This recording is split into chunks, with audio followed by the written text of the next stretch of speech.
in 30 days, it's Halloween. I've been counting. Yes, I have. I don't know what day Halloween is. It's October 31st, but I don't know the day of the week. But to get started, I'll tell you one thing. I have a great idea. You get a glove, you fill it with water, you put it in the fridge. When it's all iced up, you put it in a red punch bowl. Well, red punch. And put the punch in a punch bowl. I'm literally not lying. So, yeah. That's one of the things. Another thing is, you have a pumpkin.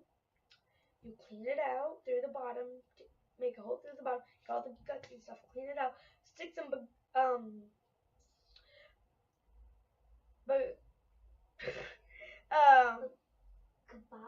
kabobbles. Yes. Stick kabobbles in the top of it. And then you just stick them out and eat them. This is like the third time doing it because it hurts. I hope you guys liked it, and I hope